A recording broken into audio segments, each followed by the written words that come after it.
Barney's Transformation, written by New Age Solution.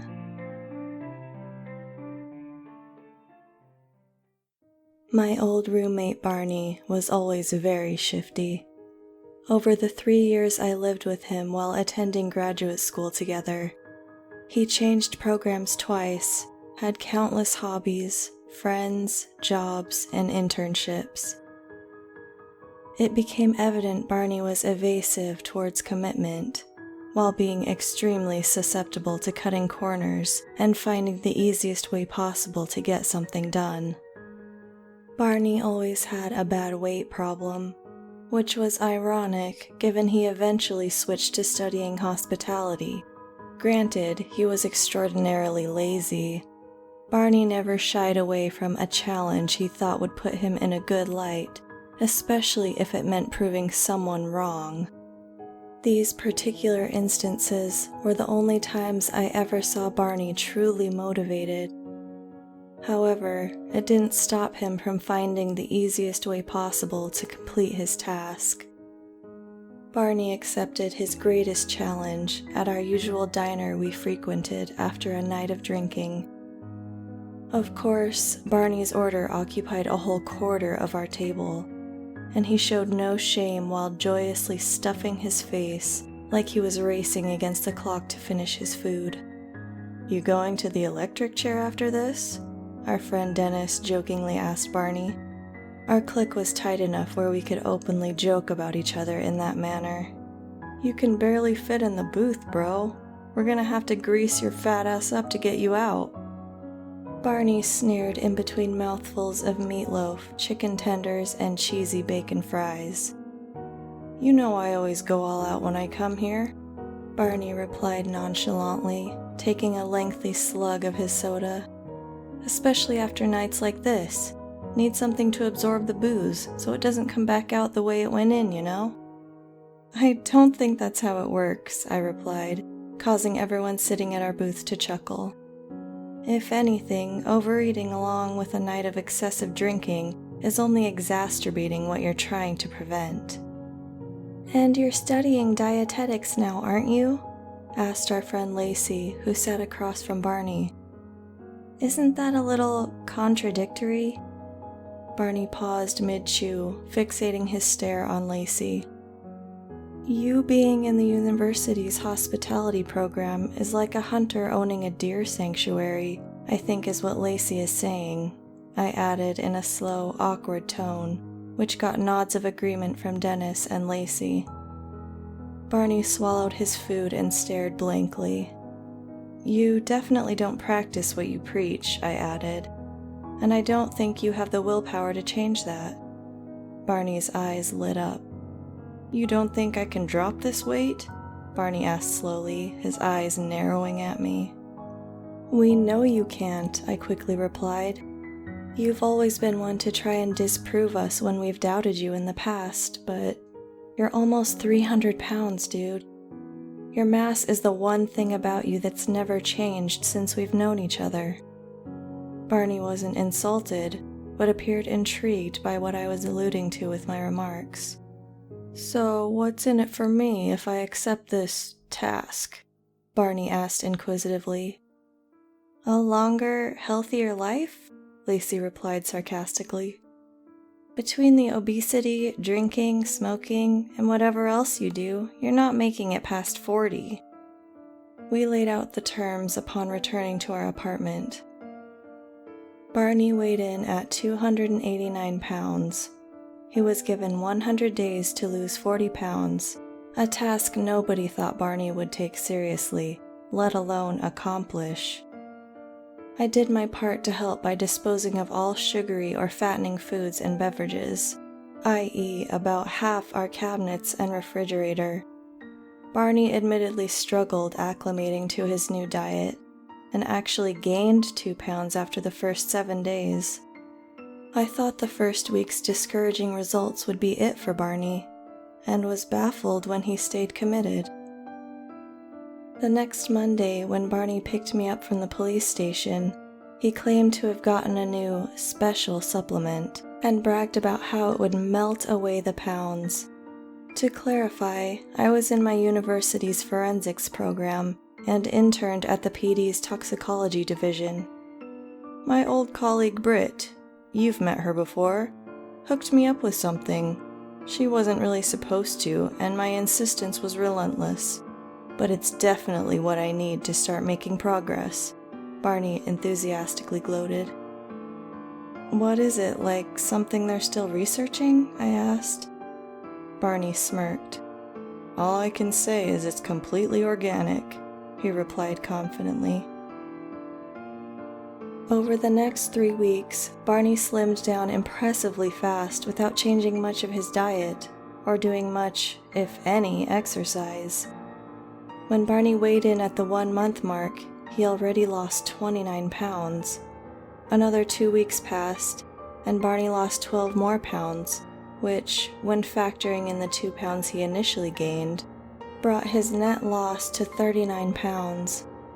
He reached his goal in just 6 weeks. I didn't know what Barney was taking, but the pounds practically started melting away, just like he said. Barney did experience some side effects, like dark bags under his eyes, vomiting, constant bathroom trips, and sharp, paralyzing abdominal pains. He constantly complained about feeling weak and tired. Sometimes he couldn't even get out of bed in the morning. I became concerned about his health and even tried convincing him to stop taking whatever he was on since he reached his goal. But Barney couldn't be swayed. I'll be better soon, don't worry, Barney weakly replied one day when he was bedridden. I tried prying further, but Barney gave me an attitude, which was where I drew my line. It was his life after all, so who was I to impose? Days later, Barney was completely rejuvenated and filled with an infinite supply of energy despite continually losing weight at an alarming rate. Not only did Barney shed up to 60 pounds after 2 months, he even started attending our building's gym regularly, sometimes for hours on end. I hoped Barney would stop after hitting the 100-day mark, by which he lost as many pounds. He was completely unrecognizable if you hadn't seen him in the last 3 months. Barney started putting on muscle and was in better shape than any of us. Although Barney's physique improved immensely, his persona altered drastically and the side effects persisted. He still had all the energy in the world, but his abdominal pains, vomiting, and diarrhea worsened. He also started exhibiting erratic mood swings, acne breakouts, and insomnia bouts that sometimes kept him up for days. Despite his drastic weight loss, Barney also cleaned out our cabinets and refrigerators to satisfy his growingly unyielding appetite. My suspicions were confirmed while going through his bedroom one day when he was out, where I discovered vials and syringes containing a cloudy yellow substance. Between the nature of his side effects and remarkable physical transformation, it became abundantly clear Barney was using steroids. After 4 months, Barney was all muscle, but started losing mass. He resembled an action figure with toned but narrow limbs and broad, bulky torso that his legs seemingly struggled to support. Whenever you talked to him, it was a dice roll whether he'd give you a normal response or explosive tirade. He pushed away a lot of his friends and even dropped out of grad school so he can solely focus on exercising when he wasn't eating everything in sight. My final straw was when Barney threw a chair at me after I ate my own takeout leftovers that he wanted for himself. I started staying at Dennis's place while searching for a new apartment. I only returned every 3 to 4 days to collect mail and incrementally pack my belongings. 2 weeks passed since I started distancing myself from Barney when I ran into his old colleague Britt, the one who gave him the steroids, on the subway. I was naturally resentful for her role in Barney's alteration and didn't hold back when she asked how he was doing. Just because you're both in dietetics doesn't mean you people know everything, I snapped. That junk you gave Barney completely fucked him up. Britt didn't say anything at first and gave me a bewildered stare. What are you talking about? She replied firmly, being clearly offended by my accusations. I haven't seen Barney in months. Bullshit, I hissed back at her. He distinctly said he got something from you just a few months ago to help him lose his weight. He specifically mentioned your name and said you, his colleague, gave him whatever he's... Barney and I haven't been colleagues since the fall, Britt barked back at me. He stopped by the lab a few months ago to say hi, but that was it. Barney changed focuses 5 months ago, and we were only in the same program for 8 weeks.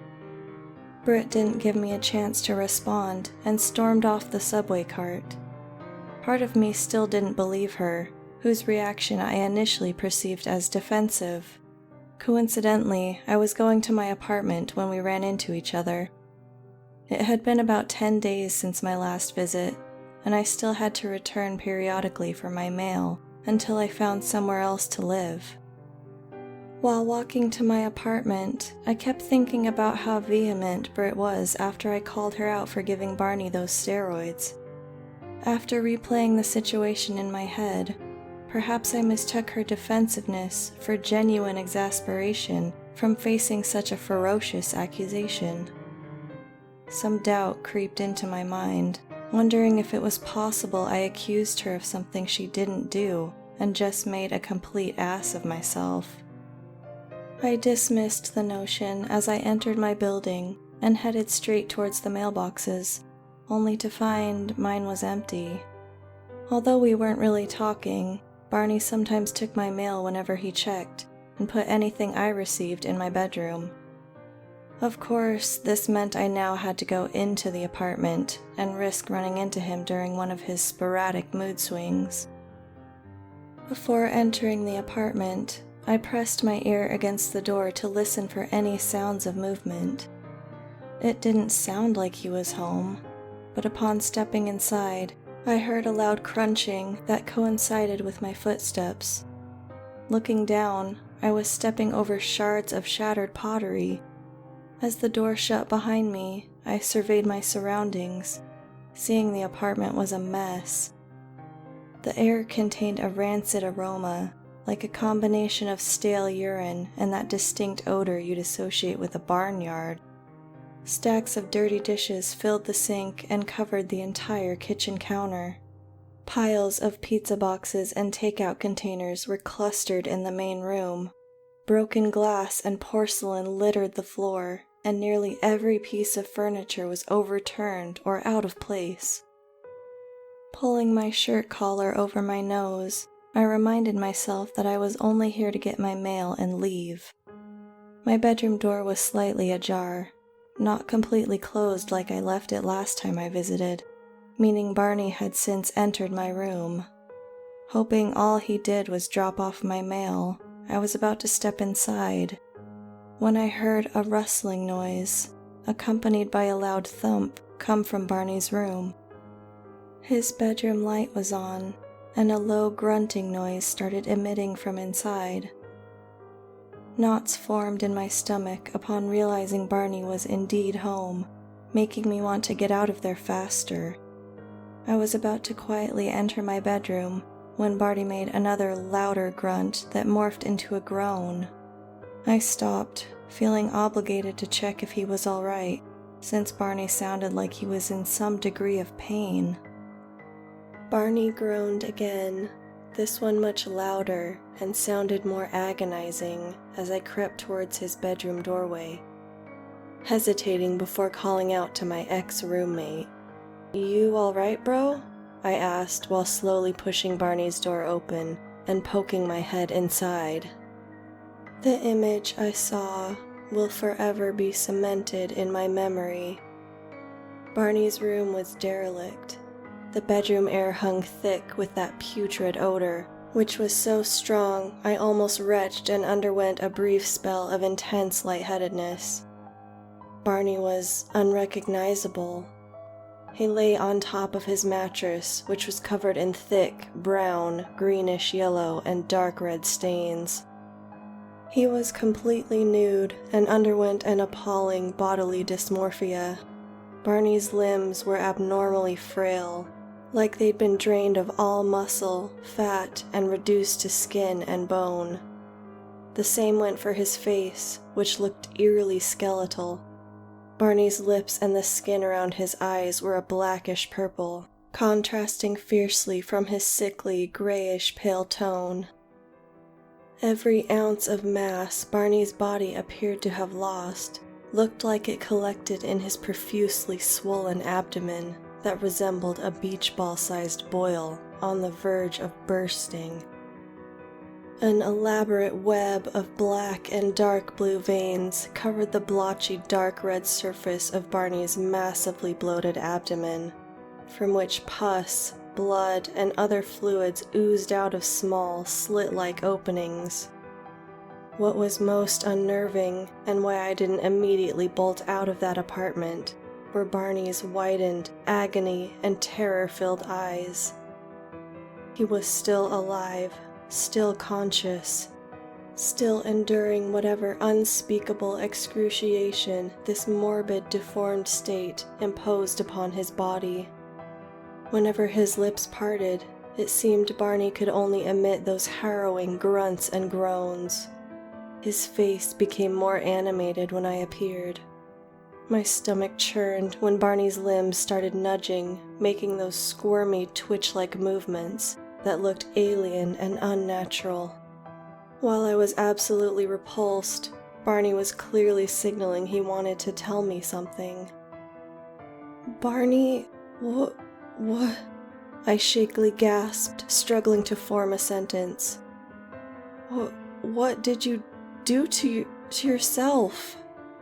Barney was about to respond, but his face soured as he tightly shut his eyes and grit his teeth. His neck strained back, limbs stiffened as a gargling grunt slowly escaped his lips that escalated into a scratchy bellow of sheer agony. My eyes were drawn towards Barney's inflated abdomen, whose surface appeared to start bubbling and shifting, like something inside of it was moving. My attention returned to Barney, who started spewing pure gibberish in a weak, raspy voice. I couldn't understand a word he spoke, but his face's expression indicated Barney was talking through the crippling pain and desperately intent on relaying whatever he was trying to say. The only words I understood were his last two. "Inside me."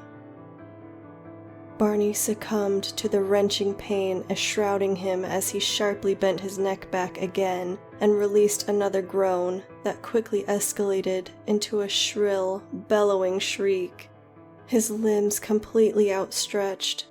I froze in place and watched in horror as Barney's abdomen began to split open.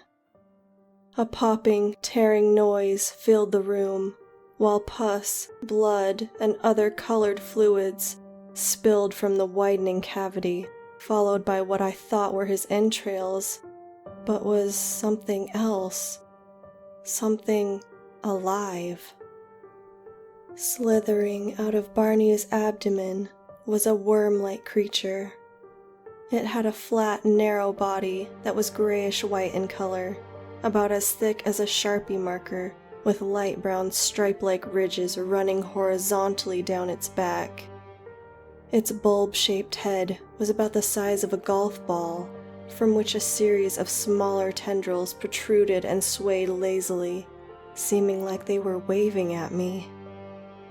Barney's inflated abdomen swiftly shrunk as the creature, along with pus, blood, and other fluids, were discharged. I was mesmerized at its length, trying to estimate how many feet this thing measured. 5, 6, 7, 8? The creature slithered across the floor for a few seconds, looking like it was getting a grip on its bearings before making an abrupt turn towards a nearby ventilation shaft. The creature morphed its body to fit through one of the cover's openings until it was out of sight. Barney was motionless, his outstretched, stick-like limbs surrounded by the blood, pus, and other fluids coating the mattress and pooling on the floor. His eyes remained widened and mouth hung open, like his thin, bony face was frozen mid-scream. As soon as I retained the ability to move, I swiftly pivoted and vomited profusely in the hallway before staggering out of the apartment and calling the police. I found out more details in the following weeks through some contacts at the police department. It turned out Barney did, in fact, get what was making him lose so much weight from Britt. However, it wasn't the steroids, or something willingly given to him. I learned Britt is actually studying parasitology, and a few months ago was conducting extensive research on tapeworms. Nobody knows exactly how, but Barney made an impromptu visit to Britt at her lab, during which he discreetly swiped a live sample. That explains why Barney lost so much weight without exercising or changing his eating habits, and why he consumed anything in sight during those final weeks. Nobody ever found out where he got the steroids from, but Barney probably thought they would help offset his weight loss and fatigue brought on by the tapeworm's presence in his body. Although they improved his physique, the steroids, which were an unidentified homemade batch, caused unprecedented mutations on the tapeworm, like its monstrous growth.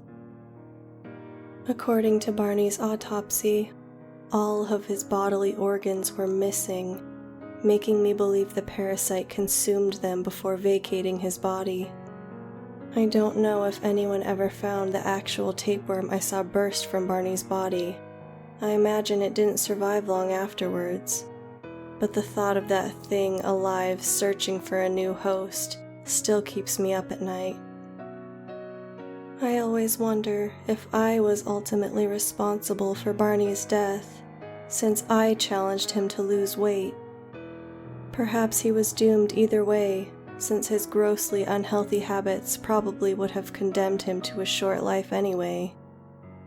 Like I said, Barney went to great lengths when challenged to disprove others, and the last thing he ever did was demonstrate that to the most extreme extent.